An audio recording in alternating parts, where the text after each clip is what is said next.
गुरुर्ब्रह्मा गुरुर्विष्णु गुरुर्देव महेश्वरा गुरु साक्षात् परब्रह्म तस्मै श्री गुरुवे नमः।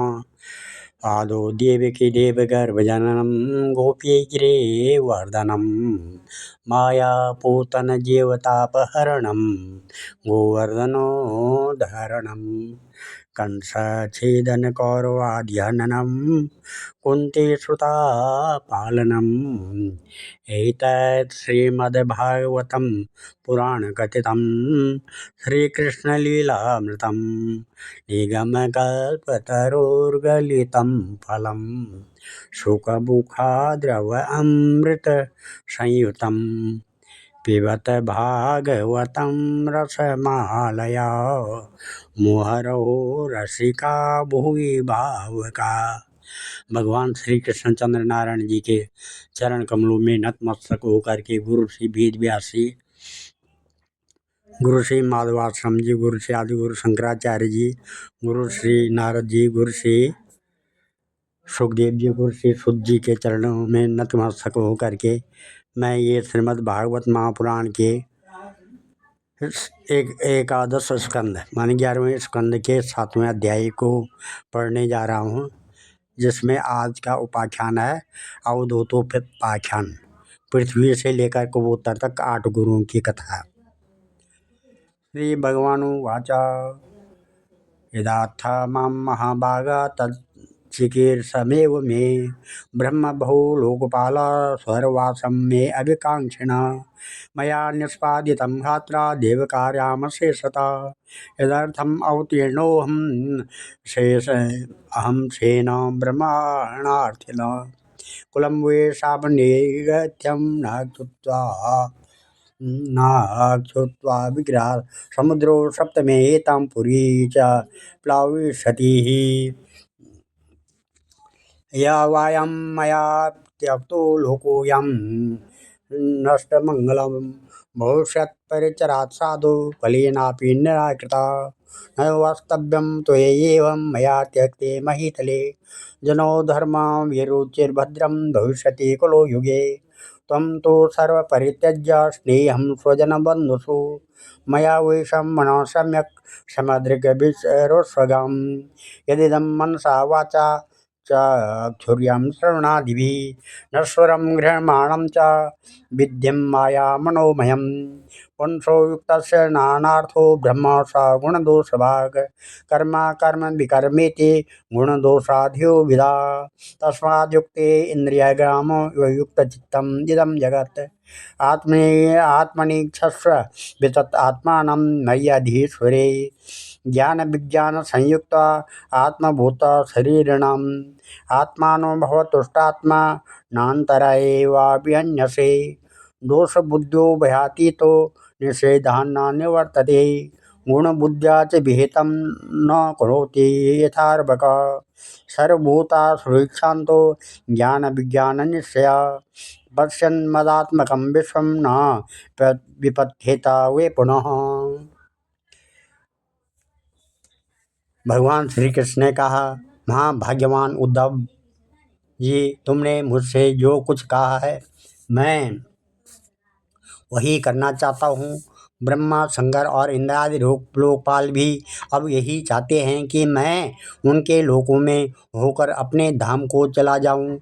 पृथ्वी पर देवताओं का जितना काम करना था उसे मैं पूरा कर चुका। इसी काम के लिए ब्रह्मा जी की प्रार्थना से मैं बलराम जी के साथ अवतीर्ण हुआ था। अब यह यदुवंश जो ब्राह्मणों के शाप से भस्म हो चुका है, पारस्परिक फूट और युद्ध से नष्ट हो जाएगा। आज के 7वें दिन समुद्र इस पूरी द्वारका को डुबो देगा। प्यारे उद्धव, जिस क्षण मैं मृत्युलोक का परित्याग कर दूंगा उसी क्षण इसके सारे मंगल नष्ट हो जाएंगे और थोड़े ही दिनों में पृथ्वी पर कलयुग का बोलबाला हो जाएगा। जब मैं इस पृथ्वी का त्याग कर दूं तब तुम इस पर मत रहना, क्योंकि साधु उद्धव, कलयुग में अधिकांश लोगों की रुचि अधर्म में ही होगी।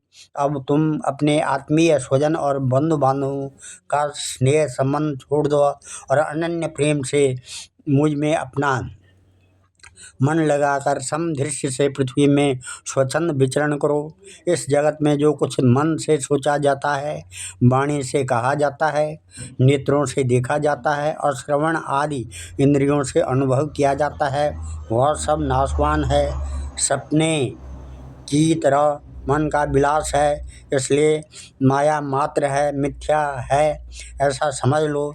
जिस पुरुष का मन अशांत है, असंयत है, उसी को पागल की तरह अनेकों वस्तुएं मालूम पड़ती है। वास्तव में यह चित्त का भ्रम ही है। नाना नानात्व का भ्रम हो जाने पर ही यह गुण है और यह दोष। इसी प्रकार कल्पना करनी पड़ती है।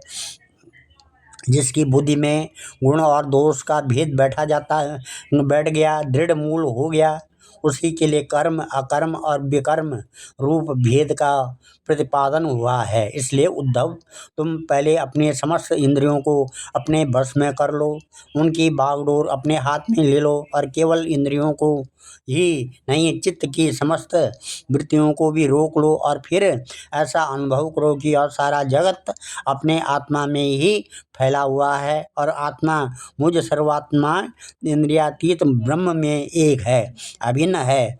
अब वेदों के मुख्य तात्पर्य निश्चय रूप ज्ञान और अनुभव रूप विज्ञान से भली भांति संपन्न होकर तुम अपने आत्मा के अनुभव में ही आनंद मग्न हो रहोगे और संपूर्ण देवता आदि शरीरधारियों के आत्मा हो जाओगे। इसलिए किसी भी विघ्न से तुम पीड़ित नहीं हो सकोगे, क्योंकि उन विघ्नों और विघ्न करने वालों की आत्मा भी तुम ही होगे।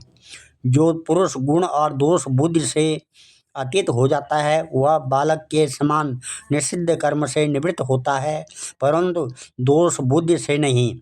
वह विहित कर्म का अनुष्ठान भी करता है, परंतु गुण बुद्धि से नहीं है। जिसने श्रुतियों के तात्पर्य का यथार्थ ज्ञान ही नहीं प्राप्त कर लिया, बल्कि उनका साक्षात्कार भी कर लिया है, इस प्रकार जो अटल निश्चय से संपन्न हो गया है, वह समस्त प्राणियों का हितैषी सुहृद होता है और उसकी वृत्तियां सर्वथा शांत रहती है। वह समस्त प्रतीयमान विश्व को मेरा ही स्वरूप, आत्मस्वरूप देखता है, इसलिए उसे कभी जन्म मृत्यु के चक्कर में नहीं पड़ना पड़ता है। श्री शुकवाच इत्यादिष्टो भगवता मां भागवतोऽपि नृप उद्धवो प्रणिपत्याह तत्त्वजिज्ञासुरच्युतम्।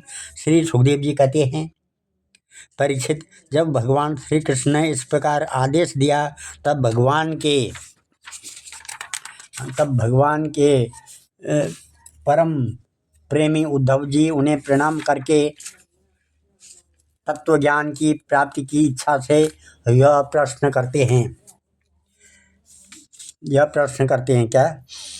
उद्धववाच योगेशो योग विन्यास योगात्मन योग संभव निःश्रेयसाय में प्रोक्ता त्याग संन्यास लक्षण त्यागोऽयं दुष्करो भूमन् कामानां विषयात्मभिः सुतरां त्वयि सर्वात्मन् भक्तेरिति मे मति।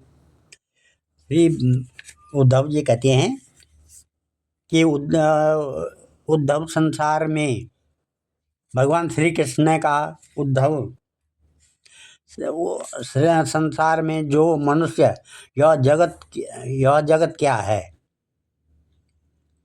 इसमें क्या हो रहा है इत्यादि बातों का विचार करने में निपुण है, वे चित्त में भरी हुई अशुभ वासनाओं से अपने आप को स्वयं अपनी विवेक शक्ति से ही प्रायः बचा लेता है। समस्त प्राणियों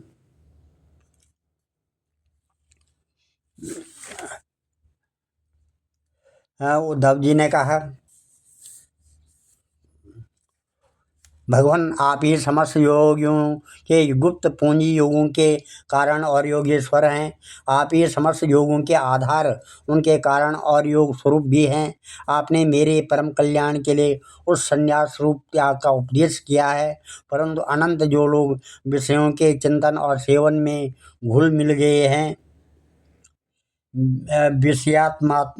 विषयात्मा हो गए हैं, उनके लिए विषय भोगों और कामनाओं का त्याग अत्यंत कठिन है।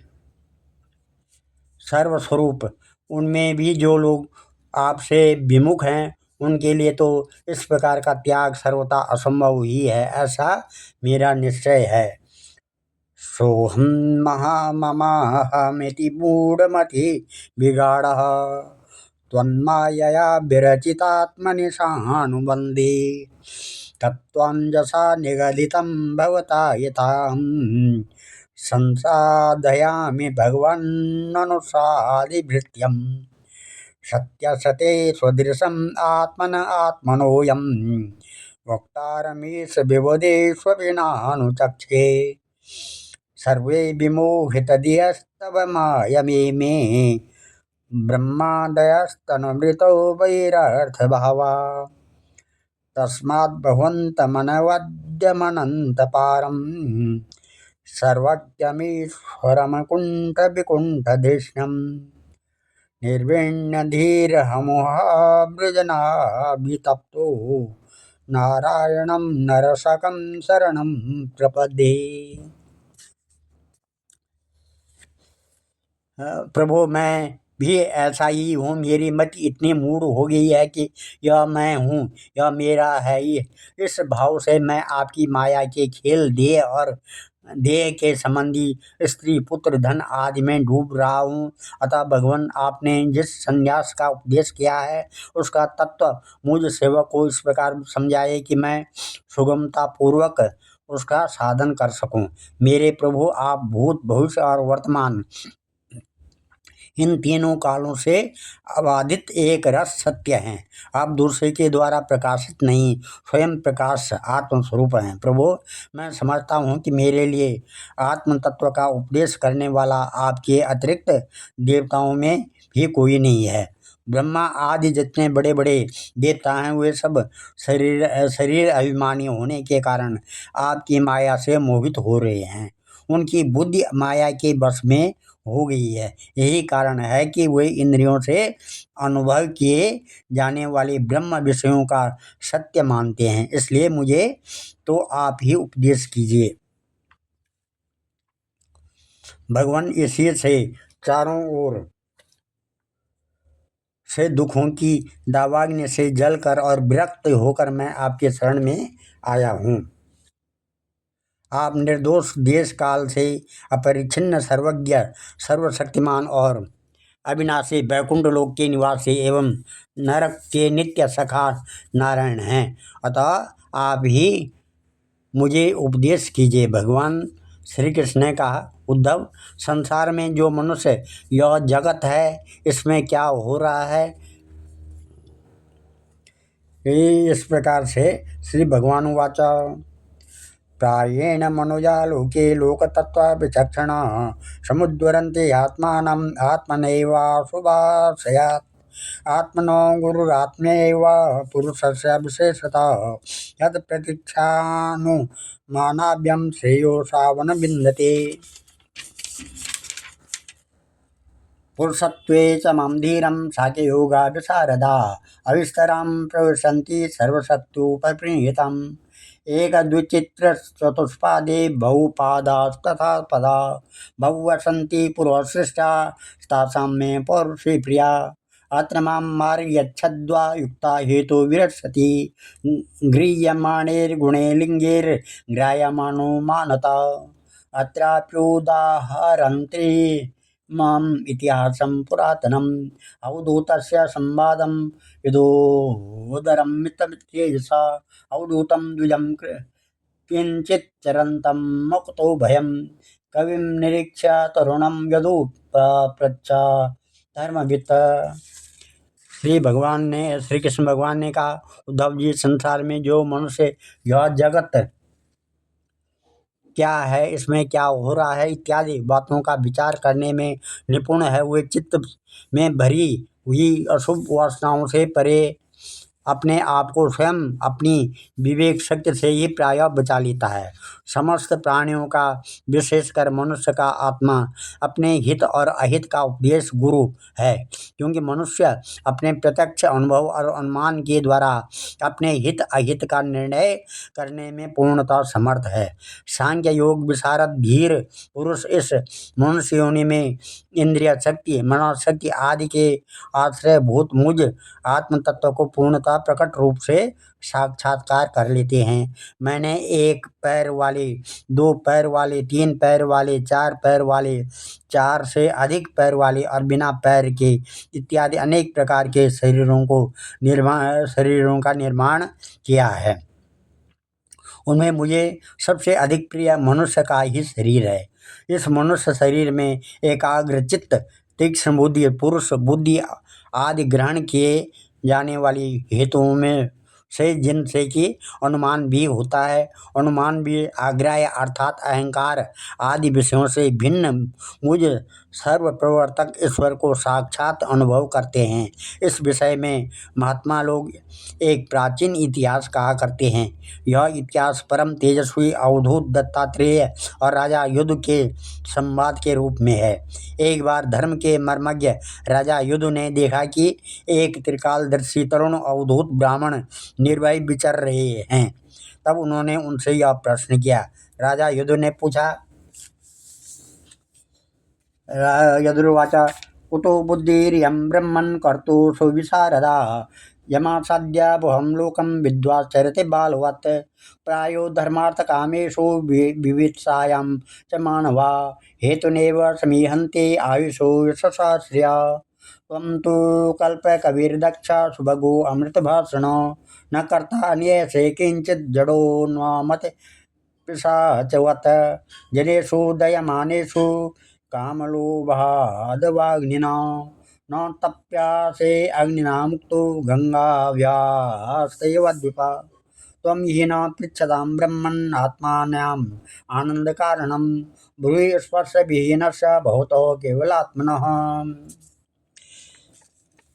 इस प्रकार युद्ध ने पूछा, ब्रह्मन आप कर्म तो करते नहीं, फिर आपको यह अत्यंत निपुण बुद्धि कहाँ से प्राप्त हुई है, जिसका आश्रय लेकर आप परम विद्वान होने पर भी बालक के समान संसार में विचरते रहते हैं। ऐसा देखा जाता है कि मनुष्य आयु, यश अथवा सौंदर्य, संपत्ति आदि के अभिलाषा लेकर ही धर्म, अर्थ, काम अथवा तत्व जिज्ञासा में प्रवृत्त होते हैं। अकारण कहीं किसी की प्रवृत्ति नहीं देखी जाती है। मैं देख रहा हूँ कि आप कर्म करने में समर्थ, विद्वान और निपुण हैं। आपका भाग्य और सौंदर्य भी प्रशंसनीय है। आपकी वाणी से तो मानो अमृत टपक रहा है, फिर भी आप जड़, उन्मत्त अथवा पिशाच के समान रहते हैं। न तो कुछ करते हैं और न चाहते ही हैं। संसार के अधिकांश लोग काम और लोभ के दावानल से जल रहे हैं, परंतु आपको देखकर ऐसा मालूम होता है कि आप मुक्त हैं। आप तक उसकी आँच भी नहीं पहुँच पाती है। ठीक वैसे ही जैसे कोई हाथी वन में दावाग्नि लगने पर उसे छूटकर गंगा जल में खड़ा हो। ब्रह्मन आप पुत्र, स्त्री, धन आदि संसार के स्पर्श से भी रहित हैं। आप सदा सर्वदा अपने केवल स्वरूप में ही स्थित रहते हैं।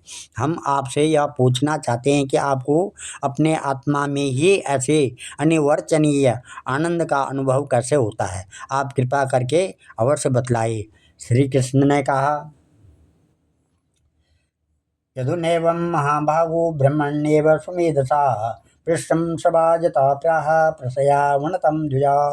श्री भगवान जी कहते हैं, उद्धव, हमारे पूर्वज महाराजा युद्ध की बुद्धि शुद्ध थी और उनके हृदय में ब्राह्मण भक्ति थी। उन्होंने परम भाग्यवान दत्तात्रेय जी का अत्यंत सत्कार करके यह प्रश्न पूछा और बड़े विनम्र भाव से सिर झुकाकर वे उनके सामने खड़े हो गए।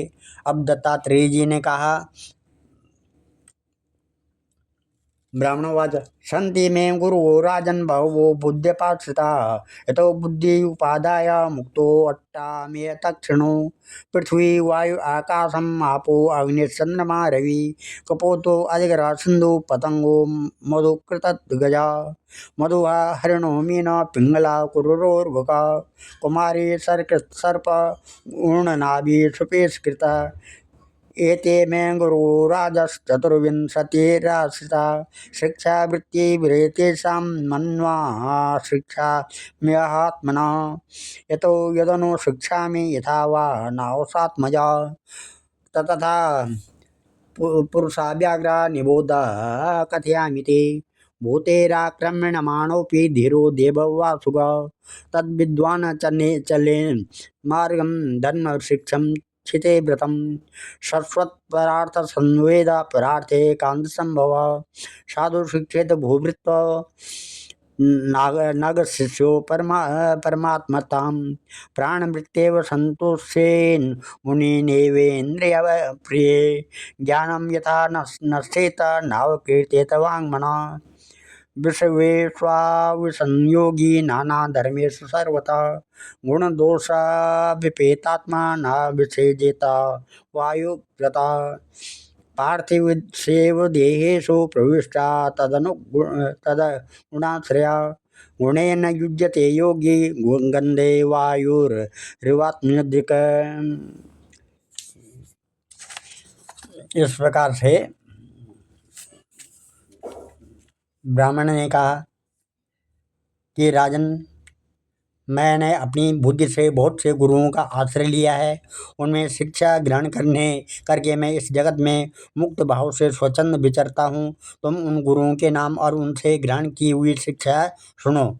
मेरे गुरुओं के नाम हैं पृथ्वी, वायु, आकाश, जल, अग्नि, चंद्रमा, सूर्य, कबूतर, अजगर, समुद्र, पतंग, भौरा या मधुमक्खी, हाथी, शहद निकालने वाला हरिण, मछली, पिंगला, वैश्या, कुरर, पक्षी, बालक, कुंवारी, कन्या, बाण बनाने वाला सर्प, मकड़ी और भृंगी कीट। राजन, मैंने इन 24 गुरुओं का आश्रय लिया है और इन्हीं के आचरण से इस लोक में अपने लिए शिक्षा ग्रहण की है। वीरवर ययाति नंदन, मैंने जिससे जिस प्रकार जो कुछ सीखा है वह सब ज्यों का त्यों तुमसे कहता हूँ। सुनो। मैंने पृथ्वी से उसके धैर्य की, क्षमा की शिक्षा ली है। लोग पृथ्वी पर कितना आघात और क्या क्या उत्पात नहीं करते, परंतु वह न तो किसी से बदला लेती है और न रोती चिल्लाती है। संसार के सभी प्राणी अपने अपने प्रारब्ध के अनुसार चेष्टा कर रहे हैं। वे समय समय पर भिन्न भिन्न प्रकार से जान या अनजान में आक्रमण कर बैठते हैं। धीर पुरुष को चाहिए कि उनकी विवस्था समझे, न तो अपना धीरज खोए और न क्रोध करे, अपने मार्ग पर ज्यों का त्यों चलता रहे। पृथ्वी के ही विकार पर्वत और वृक्ष से मैंने यह शिक्षा ग्रहण की है कि जैसे उनकी सारी चेष्टाएं सदा सर्वदा दूसरों के हित के लिए ही होती है, बल्कि मैं यूँ कहना चाहिए कि उनका जन्म ही एकमात्र दूसरों का हित करने के लिए हुआ है। साधु पुरुष को चाहिए कि उनकी शिष्यता स्वीकार करके उनसे परोपकार की शिक्षा ग्रहण करें। मैंने शरीर के भीतर रहने वाले वायु, प्राण वायु से यह शिक्षा ग्रहण की है कि जैसे वह आहार मात्र की इच्छा रखता है, उसकी प्राप्ति से ही संतुष्ट हो जाता है, वैसे ही साधक को भी चाहिए कि जितने से जीवन निर्वाह हो जाए उतना भोजन कर ले। इंद्रियों को तृप्त करने के लिए बहुत से विषय न चाहिए, संक्षेप में उतने ही विषयों का उपयोग करना चाहिए जिनसे बुद्धि विकृत न हो, मन चंचल न हो और वाणी व्यर्थ की बातों में न लग जाए। शरीर के बाहर रहने वाले वायु से मैंने यह सीखा है कि जैसे वायु को अनेक स्थानों में जाना पड़ता है, परंतु वह कहीं भी आसक्त नहीं होता है, किसी का भी गुण दोष नहीं अपनाता है, वैसे ही साधक पुरुष भी आवश्यकता होने पर विभिन्न प्रकार के धर्म और स्वभाव वाले विषयों में जाए, परंतु अपने लक्ष्य पर स्थिर रहे, किसी के गुण या दोष की ओर झुक न जाए, किसी से आसक्त या द्वेष न कर बैठे। गंध वायु का गुण नहीं, पृथ्वी का गुण है। परंतु वायु का गंध का वहन करना पड़ता है। ऐसा करने पर भी वायु शुद्ध ही रहता है, गंध से उसका संपर्क नहीं होता है। वैसे साधक का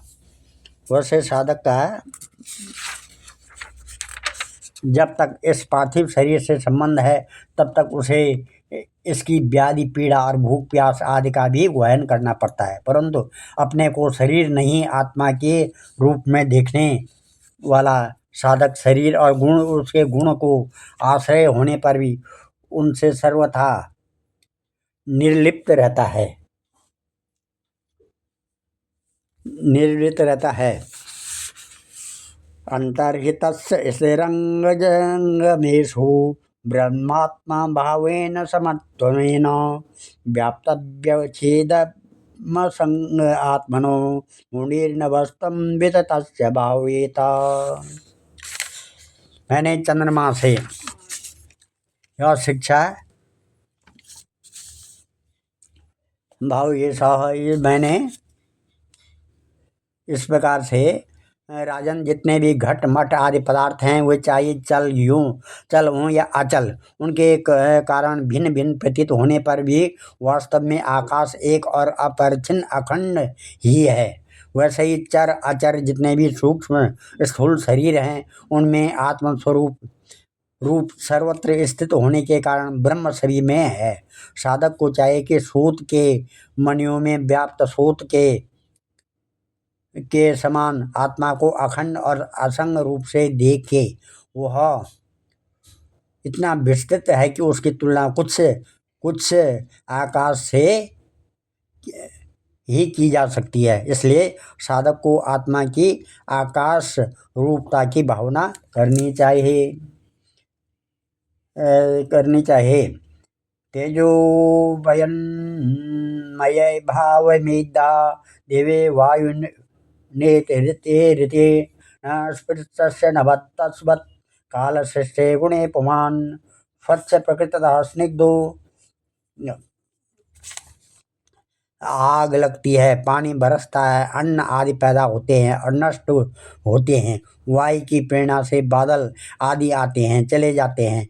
यह सब होने पर भी आकाश अछूता रहता है। आकाश की दृष्टि से यह सब कुछ है ही नहीं। इसी प्रकार भूत वर्तमान और भविष्य के चक्कर में न जाने किन किन नाम रूपों की सृष्टि और प्रलय होते हैं, परंतु आत्मा के साथ उनका कोई संस्पर्श नहीं है। इस प्रकार से स्वच्छंद प्रकृति स्निग्धो माधुर्या तीर्थभू नृणाम मुनि पुण्यात्यपामुत्रम मित्र मिक्षोपस्पर्श कीर्तने। इस प्रकार से जिस प्रकार जल स्वभाव से ही स्वच्छ चिकना मधुर और पवित्र करने वाला होता है तथा गंगा आदि तीर्थों दर्शन स्पर्श और नामोच्चारण से भी लोग पवित्र हो जाते हैं, वैसे ही साधक को भी स्वभाव से ही शुद्ध स्निग्ध मधुरभाषी और लोक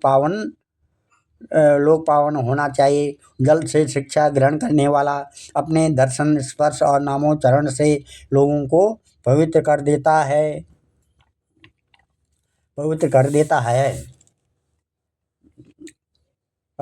तेजस्वी तपसा दीप्तो दुर्धरो सादर भाजन सर्वेक्षापि युक्तात्मा नादते मलमाग्निवत् क्वचित् छत्र क्वचित् स्पष्टा पार्श्वाश्रयीच्छतां भुक्ते सर्वतः दातॄणां दयनं प्रागोत्तरा शुभं स्वमाया कृष्णविदं सदलक्षणं विभु प्रविश्यं यते तत्स्वरूपो अग्निरेवैदसि विसर्गाद्दा शमशानान्ता भावादेशनात्मना कलानामेव चन्द्रस्य कालेनाव्यक्तवर्तमन कालेन योगभेगेन भूतानां प्रवाप्ययो नित्यावपेन दृश्यते आत्मनो अग्ने यथार्थ्यसम् गुणैर्गुणानुपादत्ते यथा कालं विमुञ्चति न तेषु युच्यते योगी गोवीर्यायव गोपति बुध्यते स्वेन भेदेन भक्तिर्सा इव तद्गतः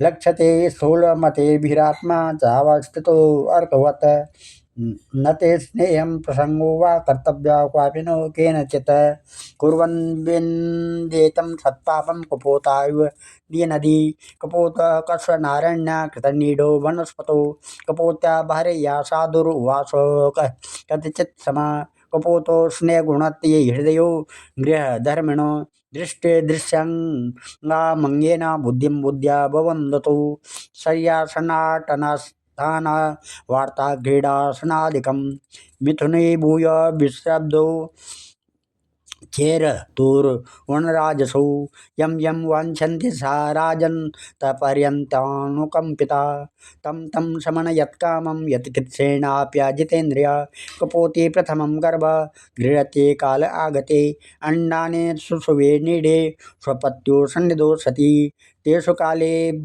व्यापन्त रचिता वायवे हरे शक्ति व्याधि कोमलांगतनुर्वा प्रजा पोषतो प्रीतो दंपति पुत्रवत्सलो शृण्वन्ति कुहितं तासां निवृत्तो कलभाषिता तासां पत्रत्वे संसर्षो स्पृशो कुहिते मुग्धचेष्टिता प्रत्युर्गमने दीनानां पितरो मदमापता स्नेहानुबद्ध्वा हृदया वाणोऽयं विष्णुमायया विमोहिता दिनाधियो शिशुना पोषतो प्रजा एकदा जगमस्तास्ता समार्थां तु कुटुम्बिन पारितो कानने तस्मिन् अर्थिनो चिरतुस्थिरं दृष्ट्वा तालुब्धका काचित् यदीक्षातो वनेचर जगृहे जालमातत्य चरता स्वालयन्तिके यंतिके इस प्रकार से राजन मैंने अग्नि से यह शिक्षा ली है कि जैसे वह तेजस्वी और ज्योतिर्मय होती है जैसे उसे कोई अपने तेज से दबा नहीं सकता, जैसे उसके पास संग्रह परिग्रह है कि के लिए कोई पात्र नहीं है, सब कुछ अपने पेट में रख लेती है और जैसे सब कुछ खा पी लेने पर भी विभिन्न वस्तुओं के दोषों से वह लिप्त नहीं होती, वैसे ही साधक भी परम तेजस्वी तपस्या से देदीप्यमान इंद्रियों से अपराभूत भोज मात्र का संग्रही और यथा योग्य सभी विषयों का उपभोग करता हुआ भी अपने मन और इंद्रियों को वश में रखे, किसी को दोष अग्नि में किसी को दोष अपने में न आने दे। जैसे अग्नि कहीं लकड़ी आदि में प्रकट रहती है, कहीं प्रकट, वैसे ही साधक भी कहीं गुप्त रहे और कहीं प्रकट हो जाए, वह कहीं कहीं ऐसे रूप में भी प्रकट हो जाता है जिससे कल्याणकामी पुरुष उसकी उपासना कर सके। वह अग्नि के समान ही भिक्षा रूप हवन करने वालों के अतीत और भावी अशुभ को भस्म कर देता है तथा सर्वत्र अन्न ग्रहण करता है।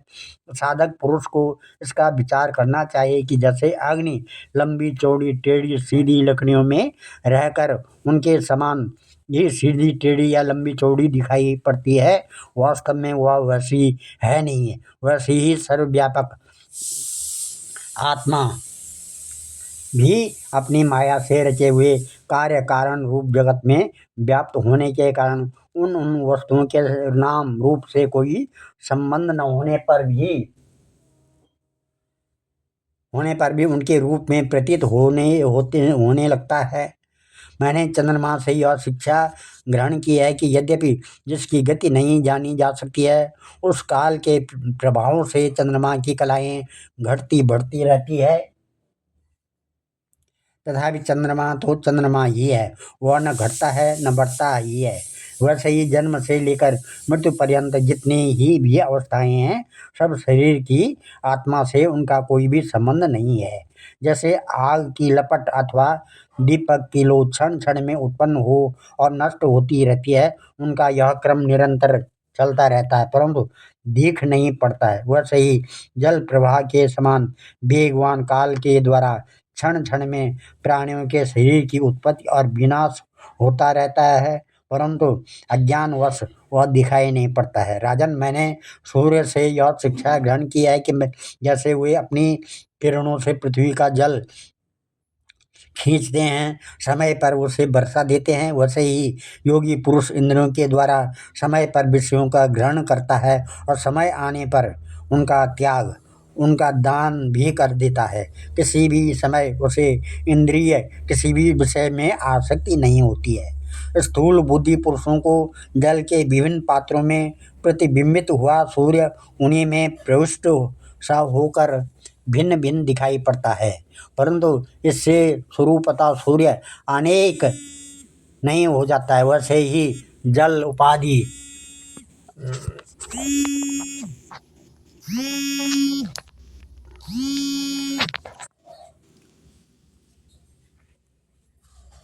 परंतु इससे जो स्वरूप अनेक नहीं होता, वैसे ही अचल उपाधियों के भेद से ऐसा जान पड़ता है कि प्रत्येक व्यक्ति में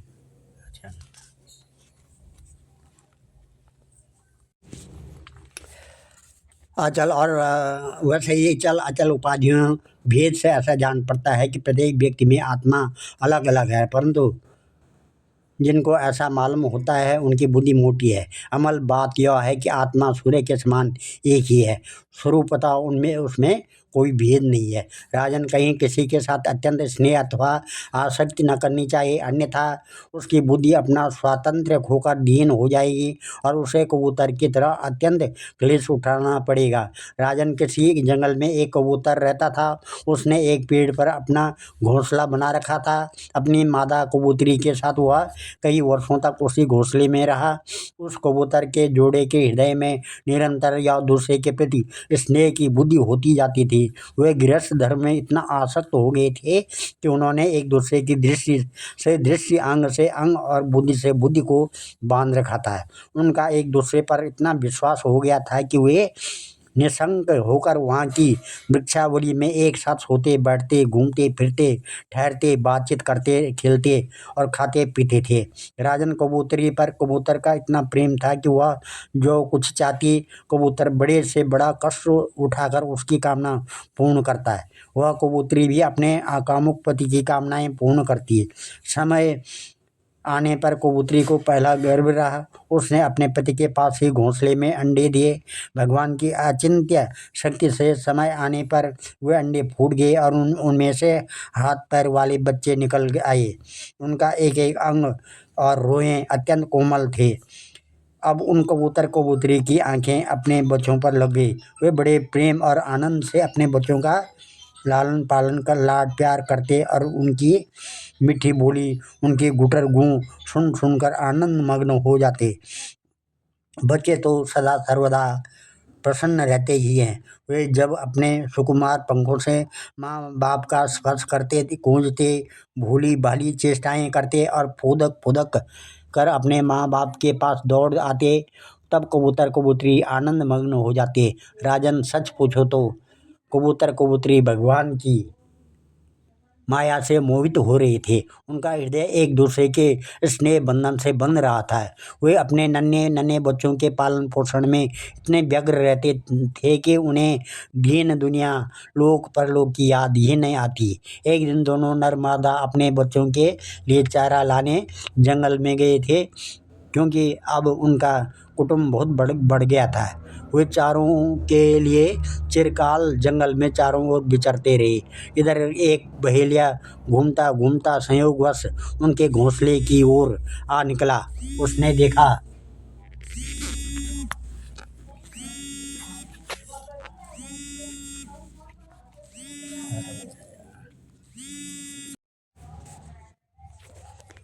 संयोगवश उनके इधर एक बहेलिया घूमता घूमता संयोगवश उनके घोंसले की ओर आ निकला।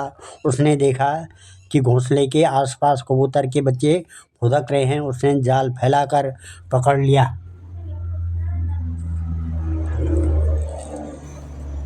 कपोतस्य कुपोती च पया पोषे सदोत्सुका कुतो पोषणमादाय स्वीडन उपजग्मतु कुपोती स्वात्मजान् वृक्ष बालकान् जलसंवृतान् तानभ्यधावत् क्रोशन्ति क्रोशतो मृदुदुःखिता सासकृत्से निह गुणिता दीनचित्ता जमाया स्वयं च बध्यता शिच्च विद्वान् पश्यन्ति स्मृति कुपोषा चात्मजाद्वान् आत्मनो अप्यधिकान् प्रिया भार्यां चात्मना समां दीनो विललापादि दुःखिता अहो मे पश्यता पायम् अल्पपुण्यस्य दुर्मते अतृप्तस्य कृतार्थस्य गृहस्थे वर्गिको हता अनुरूपानुकूलाच्च यश मे पतिदेवता शून्ये गृहे मां संत्यज्य पुत्रेश्वर्यात्मा साधुभिः सोऽहं शून्ये गृहे दीनो मृतदारो मृतप्रजा जीविष्ये किमर्थं वा विदुरो दुःखजीविता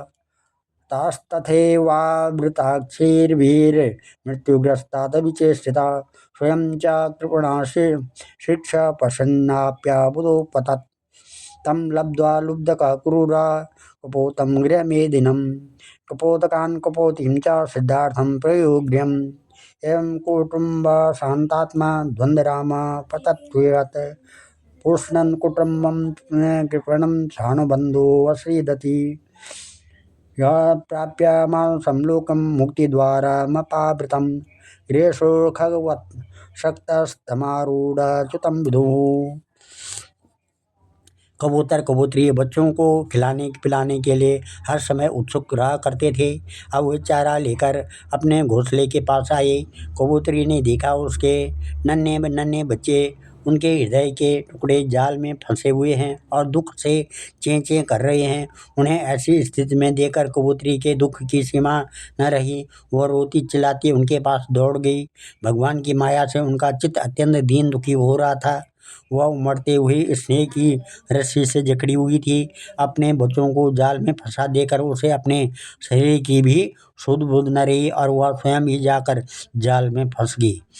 जब कबूतर ने देखा कि मेरे प्राणों से भी प्यारे बच्चे जाल में फंस गए और मेरी प्राण प्रिय पत्नी भी उसी दशा में पहुंच गई, तब वह अत्यंत दुखित होकर विलाप करने लगा। सचमुच उस समय उसकी दशा अत्यंत दयनीय थी। मैं अभागा हूँ, दुर्मति हूँ, हाय हाय, मेरा तो सत्यानाश हो गया। देखो देखो, न मुझे अभी तृप्ति हुई और न मेरी आशाएं ही पूरी हुई। तब तक मेरा धर्म और अर्थ काम का मूल गृहस्थ आश्रम ही नष्ट हो गया। हाय, मेरी प्राण प्यारी मुझे ही अपना इष्ट देव समझती थी, मेरी एक एक बात मानती थी, मेरे इशारे पर नाचती थी, सब तरह तरह से मेरे योग्य थी। आज वह मुझे सोने घर में छोड़कर हमारे सीधे साधे निश्चल बच्चों के साथ स्वर्ग सिधा रही है। मेरे बच्चे मर गए, मेरी पत्नी जाती रही, मेरा सब संसार में क्या काम है। मुझ दीन का यह विदुर जीवन बिना गृहिणी का जीवन जलन का वृथा का जीवन है। अब मैं इस सोने घर में किसके लिए जीऊँ। राजन, कबूतर के बच्चे जाल में फंसकर तड़फड़ा रहे थे। स्पष्ट दिख रहा था कि वे मौत के पंजे में हैं, परंतु वह मूर्ख कबूतर यह सब देखते हुए भी इतना दीन हो रहा था कि स्वयं जानबूझकर जाल में कूद पड़ा। राजन, वह बहेलिया बड़ा क्रूर था। गृहस्थाश्रमी कबूतर कबूतरी और उनके बच्चों के मिल जाने से उसे बड़ी प्रसन्नता हुई। उसने समझा मेरा काम बन गया और वह उन्हें लेकर चलता बना। जो कुटुंबी हैं, विषयों और लोगों के संग साथ में ही जिससे सुख मिलता है एवं अपने कुटुंब के भरण पोषण में ही जो सारी शुद्ध बुद्धि खो बैठता है, उसे कभी शांति नहीं मिल सकती है। वह उसी कबूतर के समान अपने कुटुंब के साथ कष्ट पाता है।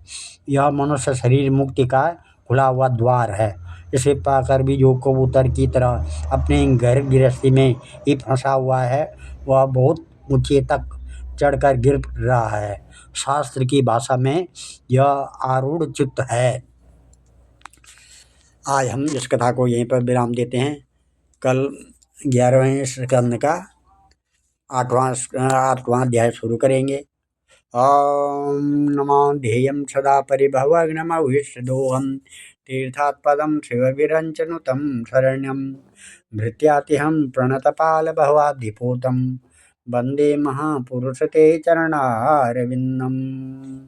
ॐ सर्वे भवन्तु सुखिनः, सर्वे सन्तु निरामया, सर्वे भद्राणि पश्यन्तु, मा कश्चित् दुःखभाग् भवेत्।